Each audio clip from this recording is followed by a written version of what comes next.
Hello everyone, कैसे हैं आप सभी। आई होप आप सभी बढ़िया होंगे और पढ़ाई एकदम से बेहतरीन तरीके से कर रहे होंगे। तो जैसा कि हमें मालूम है, आज का जो अपना टॉपिक रहेगा वो प्रिज्म से ही संबंधित रहेगा, क्योंकि पीछे की क्लास में हमने प्रिज्म पढ़ लिया था, प्रिज्म द्वारा जो है प्रकाश का अपवर्तन पढ़ लिया था। तो जो आज की क्लास में हमें पढ़ना है कि वो प्रिज्म द्वारा प्रकाश का वर्ण विक्षेपण पढ़ना है। प्रिज्म द्वारा जो है प्रकाश का क्या पढ़ेंगे, वर्ण विक्षेपण पढ़ेंगे। और सेकंड टॉपिक जो हमारा इसमें रहेगा वो इंद्रधनुष से संबंधित रहेगा कि इंद्रधनुष क्या है, इंद्रधनुष कैसे बनता है, ये वर्षा के बाद ही क्यों बनता है, समझ में आया। ये सब चीजें आज हम इस क्लास में अपनी क्लियर करेंगे। तो इसमें जो हमारा स्टार्टिंग का पॉइंट रहेगा वो सबसे पहले, जब भी हम इंद्रधनुष पढ़ेंगे कि इंद्रधनुष कैसे बनता है, इंद्रधनुष से पहले जो एक चीज होती है वो हमें पता हो, प्रिज्म द्वारा प्रकाश का वर्ण विक्षेपण। सबसे पहले हमें क्या पता हो, प्रिज्म हम बाद में पढ़ेंगे। सबसे पहली चीज जो है वो क्या नाम, इंद्रधनुष हम बाद में पढ़ेंगे। इंद्रधनुष किस पर डिपेंड है वो चीज पढ़ेंगे, समझ में आया। इंद्रधनुष में जो 7 रंग हमें दिखाई देते हैं, पहले हम वो देखेंगे कि वो 7 रंग कहां से आते हैं, समझ में आया। जो 7 रंग हमें दिखाई देते हैं वो हम देखेंगे कि 7 रंग आते कहां से हैं। तो वो 7 रंग जानने के लिए हम सबसे पहले क्या चीज पढ़ेंगे, प्रिज्म से प्रकाश का वर्ण विक्षेपण। प्रिज्म द्वारा प्रकाश का वर्ण विक्षेपण, इसको हम प्रिज्म द्वारा प्रकाश का वर्ण विक्षेपण बोलते हैं या प्रिज्म से प्रकाश का वर्ण विक्षेपण बोलते हैं, एक ही चीज है, समझ में आया। होता क्या है, देखो इधर, ये इसके बारे में बताया था न्यूटन ने। इसके बारे में जो है हमें बेटा किसने बताया था, इसके बारे में हमें बताया था न्यूटन ने। अब न्यूटन ने क्या बताया था, प्रिज्म हमने पढ़ लिया है। न्यूटन ने देखा था, एक जो है कांच लिया था जिसका नाम यहाँ पे अब इस टाइम पे प्रिज्म बोल दिया गया। तो ये एक प्रिज्म लिया, ये प्रिज्म, और इस प्रिज्म पर श्वेत प्रकाश की किरण डाली गई है। इस प्रिज्म पर ये वाली कैसी किरण डाली गई है, श्वेत प्रकाश की किरण डाली जाती है।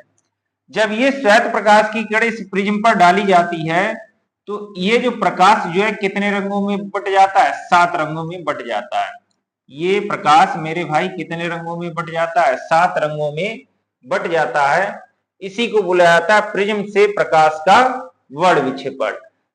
यहाँ पे वर्ण का मतलब होता है रंग, वर्ण का मतलब क्या होता है, रंग, और विक्षेपण मतलब होता है बट जाना, समझ में, रंगों में बट जाना। प्रिज्म से प्रकाश जो है वो किस में बट जाए, रंगों में बट जाए, इसी को क्या बोला जाता है, प्रिज्म द्वारा प्रकाश का वर्ण विक्षेपण। ठीक है, कितने रंगों में बटता है, वो 7 रंगों में बटता है। कौन कौन सा होता है, लाल होता है, नारंगी होता है, पीला होता है, हरा होता है, नीला होता है, जामुनी होता है और बैगनी होता है, ये वो 7 रंग है। ठीक है, तो प्रिज्म से प्रकाश का वर्ण विक्षेपण क्या होगा, जब किसी प्रिज्म पर श्वेत प्रकाश की किरण आपतित कराई जाती है तो वह प्रिज्म से अपवर्तन के पश्चात अपने अवयवी 7 रंगों में विभाजित हो जाती है। इस घटना को क्या बोला जाता है, प्रिज्म द्वारा प्रकाश का वर्ण विक्षेपण। जैसा कि इसमें देख रहे हैं हम कि ये एक प्रिज्म है और इस प्रिज्म का नाम क्या दे दिया, एबीसी। ये प्रिज्म है, ये ए, ये बी और ये सी। इस प्रिज्म का नाम हमने क्या दे दिया, एबीसी। और इस पर ये मतलब जो है श्वेत प्रकाश की किरण जो है क्या की है, आपतित कराई। ये देखो कितने रंगों में विभाजित हो गई है, 7 रंगों में विभाजित हो जाएगी। इसी को बोला जाता है प्रिज्म द्वारा प्रकाश का वर्ण विक्षेपण। या हम दूसरा डायग्राम यहाँ पे देख सकते हैं इसका, देखो इधर ये वाला डायग्राम यहाँ पे देख लो, ये यहाँ पे है। इसमें क्या है, इधर से क्या डाली गई है, श्वेत प्रकाश की किरण आपतित कराई गई है और ये कितने रंगों में विभाजित हो गई, 7 रंगों में। तो सबसे ऊपर क्या है, लाल, फिर है नारंगी, फिर है पीला, फिर है हरा, फिर है नीला, फिर है इंडिगो और फिर क्या है, बैंगनी। ये 7 रंगों का समूह प्राप्त होता है। इस 7 रंगों के समूह को बोला जाता है स्पेक्ट्रम। इस 7 रंगों के समूह को क्या बोला जाता है, इस 7 रंगों के समूह को बोला जाता है स्पेक्ट्रम, या इसी का जो दूसरा नाम है इसे बोला जाता है वर्णक्रम। चाहे हम स्पेक्ट्रम लिख देंगे या इसी को क्या बोला जाएगा, वर्णक्रम। 7 रंगों के समूह को बेटा क्या बोला जाएगा, क्या बोला जाएगा, 7 रंगों के समूह को वर्णक्रम, या इसको क्या बोला जाएगा, स्पेक्ट्रम बोला जाएगा। ठीक है ना। इसकी परिभाषा यही लिख देंगे, जब श्वेत प्रकाश की किरण किसी प्रिज्म पर आपतित कराई जाती है, परिभाषा लिख देंगे, जब श्वेत प्रकाश की किरण किसी प्रिज्म पर, जब श्वेत प्रकाश की किरण, जब श्वेत प्रकाश की किरण किसी प्रिज्म पर, किसी प्रिज्म पर आपतित कराई जाती है, आपतित कराई जाती है,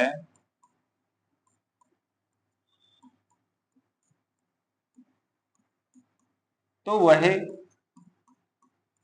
प्रिज्म से अपवर्तन के पश्चात अपवर्तन के पश्चात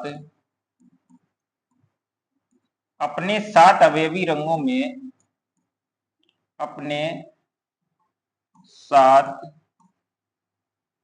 रंगों में विभाजित हो जाती है।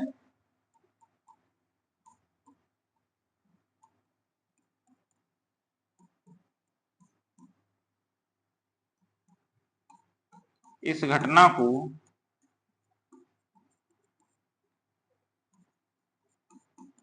प्रकाश का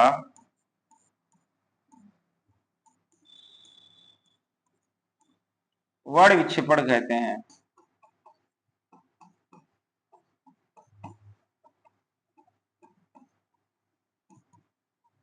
क्या कहते हैं इस घटना को बोला जाता है प्रकाश का वर्ण विक्षेपण। अब जो 7 रंगों का जो समूह प्राप्त होता है, इस 7 रंगों के समूह को क्या बोला जाता है? स्पेक्ट्रम। यहाँ पे ये पॉइंट भी लिख देंगे, 7 रंगों के इस समूह को तथा 7 रंगों के समूह को तथा 7 रंगों के इस समूह को स्पेक्ट्रम अथवा वर्णक्रम कहते हैं। स्पेक्ट्रम अथवा क्या बोला जाता है? स्पेक्ट्रम अथवा वर्णक्रम कहते हैं। वर्णक्रम कहते हैं, समझ में आया? इस 7 रंगों के समूह को क्या बोला जाता है? या तो इसे बोला जाएगा स्पेक्ट्रम, या इसी का जो दूसरा नाम है, या क्या बोला जाएगा? इसे स्पेक्ट्रम बोला जाएगा, या इसी को क्या बोला जाएगा? वर्णक्रम। दूसरी चीज हमसे कई बार पूछा गया है कि ये जो 7 रंग हैं, इन 7 रंगों में विचलन कोण सबसे अधिक किस रंग का होता है? तो विचलन कोण सबसे अधिक किस रंग का होता है? देखो जरा, विचलन कोण का मतलब होता है जो जब ज्यादा विचलित हुआ है उसका विचलन कोण कैसा है? ज्यादा है, और जो कम विचलित हुआ है उसका विचलन कोण कैसा है? कम है।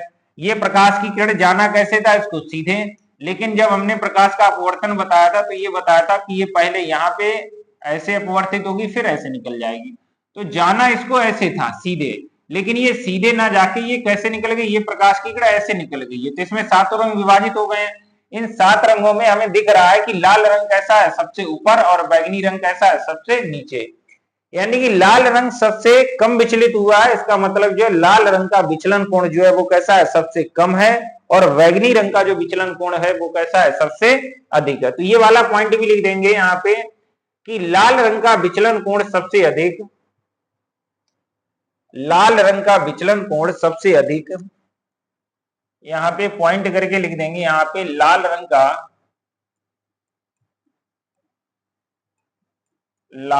का विचलन कोण सबसे अधिक, विचलन कोण सबसे अधिक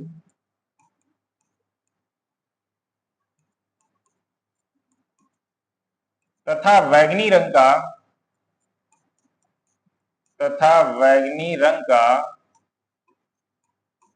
विचलन कोण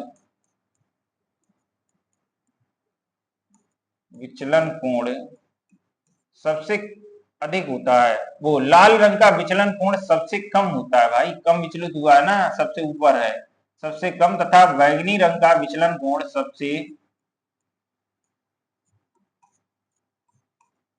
अधिक होता है। समझ में? लाल रंग का विचलन कोण सबसे कम तथा बैगनी रंग का विचलन कोण कैसा होता है? सबसे अधिक होता है। एक और चीज मालूम है, हमने पढ़ा है पहले चैप्टर में, प्रकाश की जो तरंग दैर्घ्य होती है वो कितनी से कितनी होती है? 3900 एंगस्ट्रॉम से लेकर के 7800 एंगस्ट्रॉम तक होती है। यानी कि जो ये प्रकाश है इसकी कितनी तरंग दैर्घ्य है? 3900 एंगस्ट्रॉम से लेकर के कहां तक है? 7800 एंगस्ट्रॉम।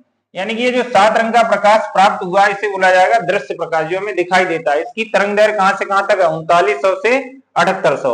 तो इसमें जो है जो सबसे नीचे होता है इसकी लगभग 3900 या 4000 एंगस्ट्रॉम। समझ में आया? 4000 एंगस्ट्रॉम ऑप्शन मिल जाएगा, 3900, इनमें से दोनों में से एक सही ऑप्शन है। ठीक है, तो 3900 एंगस्ट्रॉम अथवा 4000 एंगस्ट्रॉम, ये सबसे कम होती है बैगनी रंग की, और 78वां एंगस्ट्रॉम होती है लाल रंग की। समझ में आया? तो ये जो 7 रंग प्राप्त होते हैं उनमें जो सबसे अधिक तरंग दैर्घ्य किस रंग की होती है? लाल रंग की।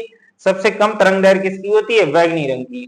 तो ये वाला पॉइंट भी हमसे 1 नंबर पूछा जाता है कि सबसे अधिक तरंग दैर्घ्य किस रंग की होती है? तो सबसे अधिक तरंग दैर्घ्य कौन से रंग की होती है? तो यही चीज लिख देंगे, सबसे अधिक तरंग दैर्घ्य जो होती है वो कौन से रंग की होती है? लाल रंग की होती है।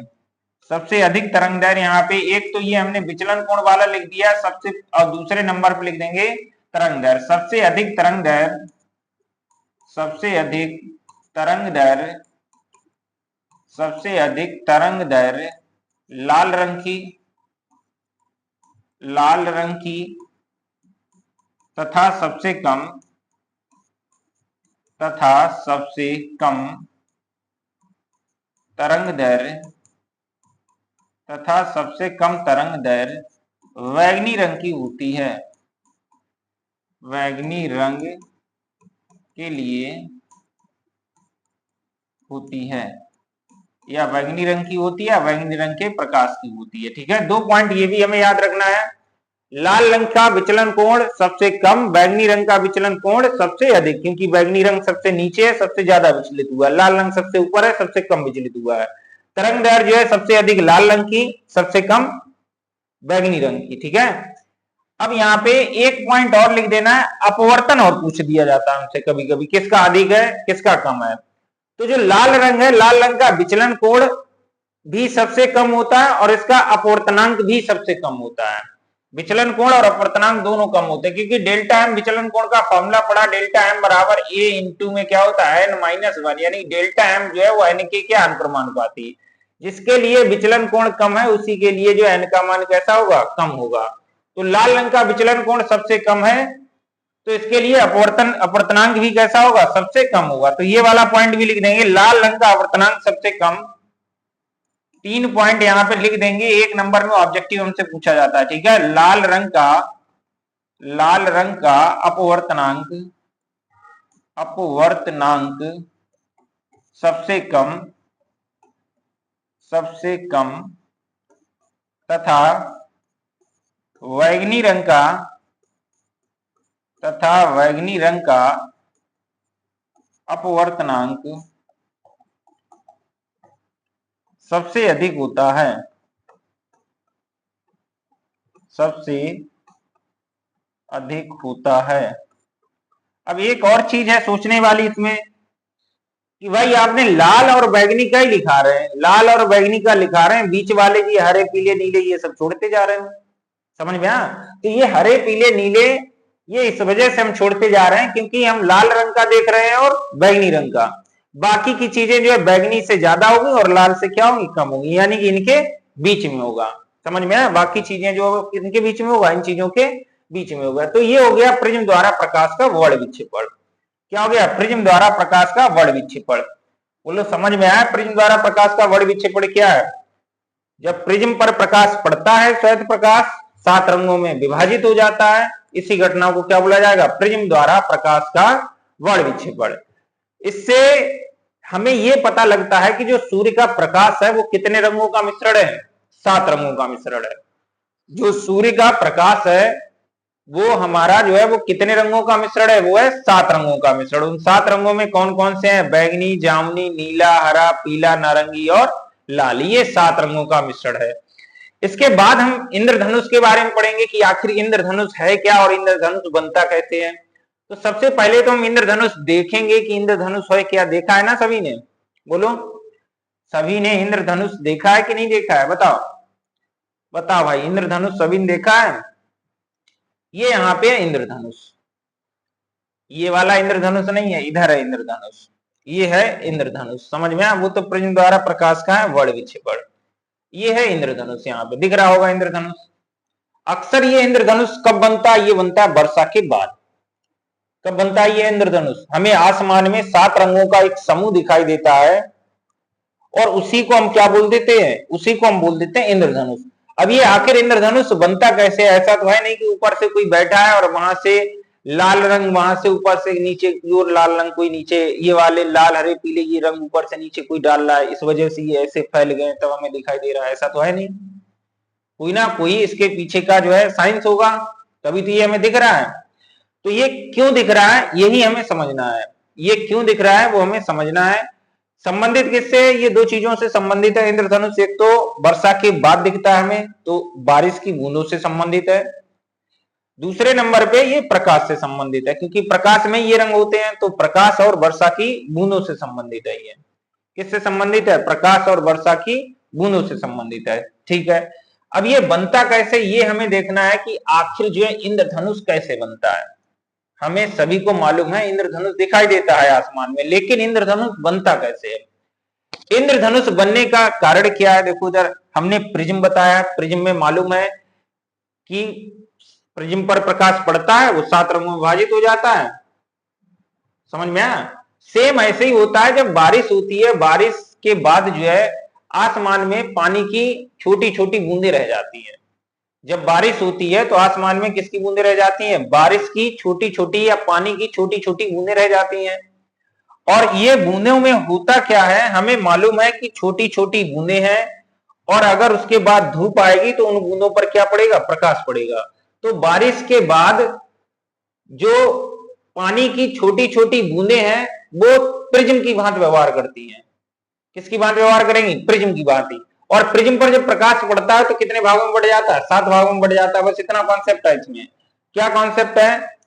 कि प्रिज्म पर जब प्रकाश पड़ता है 7 भागों में बढ़ जाता है। पहली चीज ये है। तो जो बारिश की बूंदें हैं इन पर जब प्रकाश पड़ेगा तो ये मतलब जो है ये बारिश की छोटी छोटी बूंदें हैं, ये छोटे छोटे प्रिज्म की भांति व्यवहार करती हैं। जब इस पर प्रकाश पड़ेगा तो वह कितने रंगों में विभाजित हो जाएगा? 7 रंगों में विभाजित हो जाएगा। देखो इधर सबसे पहले क्या होगा? ये हमारे पास है पानी की बूंद, ये हमारे पास बारिश हुई है और बारिश के बाद ये हमें पानी की बूंद मिली है। ठीक है, और इसमें क्या क्या होगा? सबसे पहले इस पानी की बूंद में प्रकाश क्या करेगा? प्रवेश करेगा। तो इस पानी की बूंद में ये जो है प्रकाश प्रवेश किया पहले नंबर पे। प्रवेश करने के बाद ये पानी के अंदर जाएगा, तो जाना इसको सीधे था, थोड़ा सा क्या होगा? विचलित होगा। देखो जब ऐसे प्रवेश किया और ऐसे जब इसने इसमें प्रवेश किया है तो ऐसे सीधे गया, लेकिन अब ये सीधे नहीं गया। अब जो है पानी में जब अंदर जाएगा तो ये इसका मार्ग थोड़ा सा क्या हो जाएगा? विचलित हो जाएगा। जाना इसको सीधे था, सीधे ना जाके ये थोड़ा सा क्या हो गया? विचलित हो गया। दो कंडीशन यहाँ पे हो गई। पहली क्या है? इसके अंदर ऐसे गया, विचलित हुआ है, और बूंद जो है प्रिज्म की भांति व्यवहार करेगी तो इसमें जो है पानी मतलब जो है जो प्रकाश है वो कितने भागों में बट गया? 7 भागों में बट गया। तो ऐसे बूंद गई, इसके अंदर विचलित हुई और ये प्रिज्म की भांति व्यवहार करेगा तो ये कितने भागों में बट गई है? 7 भागों में बट गई। दो कंडीशन हो गई। तीसरी कंडीशन क्या है? ये प्रकाश जो इस बूंद के इस वाली सतह से टकराएगा, इधर वाली सतह से प्रवेश इस सतह से किया है और इस वाली सतह से टकराएगा, और टकराने के बाद क्या होगा? वापस आएगा। तो ऐसे गया, टकराया, और टकराने के बाद क्या हो गया? वापस आ गया। समझ में आया? टकराने के बाद क्या हुआ? ये वापस आ गया, और वापस आएगा, इसका अपवर्तन फिर हो जाएगा, और अपवर्तन के बाद ये बूंदें जो है वो किधर निकल आएंगी? बाहर निकल आएंगी। और ये एक रंग में नहीं आएंगे, कितने रंग में आएंगे? ये 7 रंग में। और यही 7 रंग हमें ये ऐसे दिख जाते हैं, और इसी को हमने क्या बोल दिया है? इंद्रधनुष के आकार का ये दिखता है, इसी वजह से इसका नाम हमने क्या दे दिया? इंद्रधनुष दे दिया। बात समझ में आई नहीं आई? इंद्रधनुष कैसे बनता है? इंद्रधनुष क्या है?